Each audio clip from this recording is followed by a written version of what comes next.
Now let's try to write that sample program what we have just shown here. Okay, I have that program written already. I will show you. There is a Mars. I have to like make it a bash, like a script.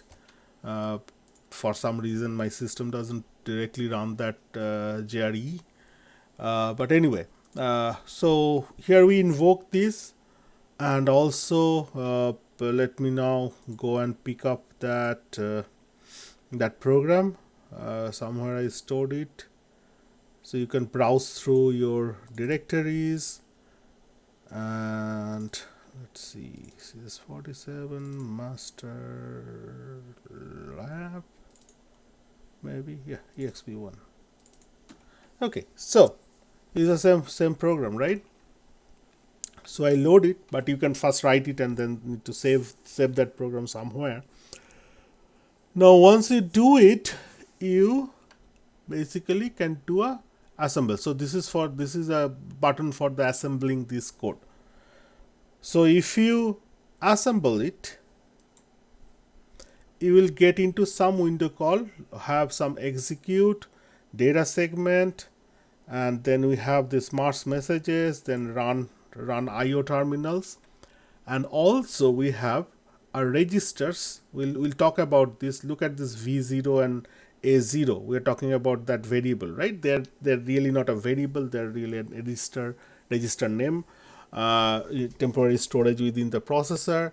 We'll talk about more in later, okay? But we can look at all these registers or variables, whatever you want to call it, in this section. Don't worry about coprocessor 1, coprocessor 0. We'll talk about that later, maybe towards the end of the semester. But that, yeah, so this is not important. Now important is this, like look at this text segment. First of all, look at the addresses it associates. So your program is stored from this address. You have this text segment, right? LI and stuff like that. So you have this LI, code LI.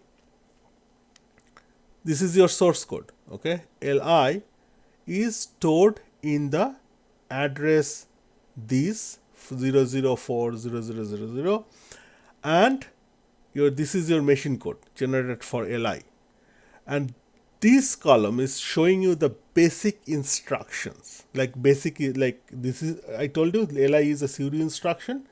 Corresponding basic instruction is this, okay? Similarly, LA is also stored at a location 4004.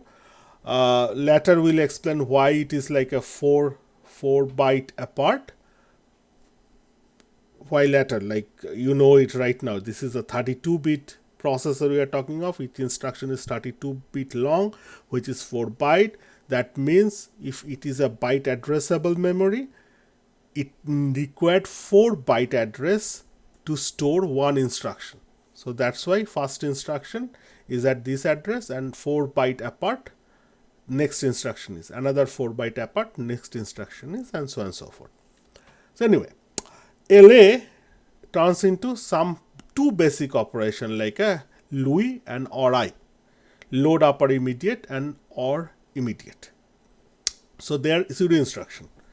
So it is 2, and then have a syscall. This is a special code for this simulator. Nothing to do with the processor here. So this is kind of an very special instruction support given by the simulator. Okay, native processor doesn't have this something called a syscall. All right. So we can look at how our program, each of the line translated into the basic program, translated into the code, and where inside the memory this program is loaded. Okay. Similar with the data.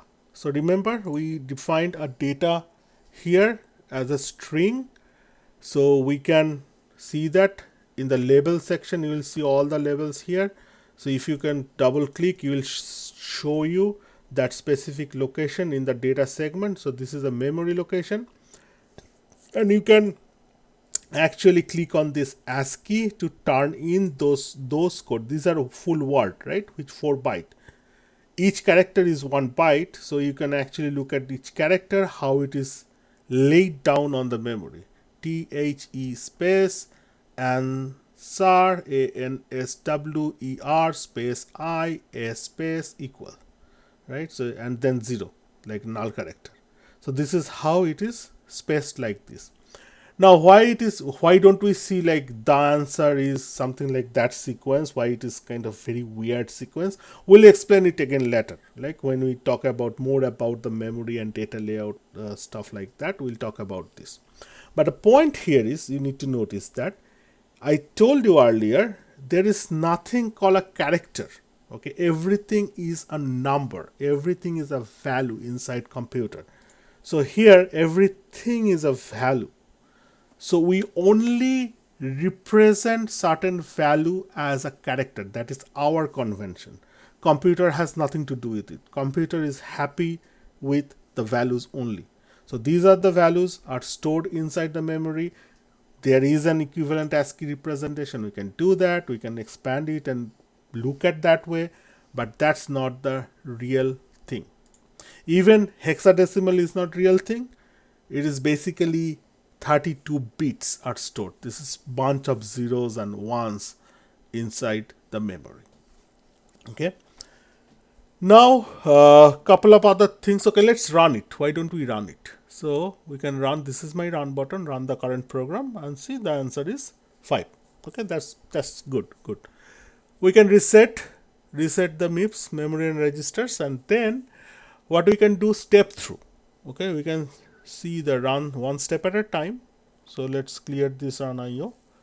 One step at a time. So step 1, first instruction executed. So see, like yellow things move next, and also this instruction changes the value for the V0. So it actually reflected here. It becomes green. So what is the change in the value? So this thing is very useful for debugging your program. You can trace through step by step what registers, what memory content being changed. So this is a very nice nice tool at your hand to debug your complex program. You can do this thing as well. You can put a breakpoint, BKPT. This is a breakpoint. So this means if you continue, it will go till this instruction at 400010 and stop at this. Then you can step from there. Okay. All right. So this is the one thing. Other thing, note program counter, PC. Like PC is at your, when you reset everything, your program counter is resetted at the address which is from where your code starts. So upon start running, it first fetch the instruction at that location. Okay, so it will fetch this instruction machine code and try to see what is it's trying to do. Okay, so it will go and fetch and execute. And also now look at this PC instruction, PC code. It now points to the next instructions memory location, isn't it? So this yellow instruction. So it will go and let's do that. So it's basically changing the assembler the temporary register, that variable, and then one more. Just keep looking at the PC. See, the PC is changing sequentially one instruction to another, and then it stops. End of the program and prints the answers. So this is another interesting thing I would like to show you. Also, what else? Okay, you probably now by this time you realize the answer is 5 is not one thing to do in the assembly. It's basically two things. One is printing the string really, and another is printing the integer. So that's the one very interesting thing you need to know. So at the assembly level, you basically break down your problem very finely. Okay, very finely. So everything you need to do, you need to probably do through 3, 4, 5 different steps. So that's the another mindset you need to be ready for starting assembly programming.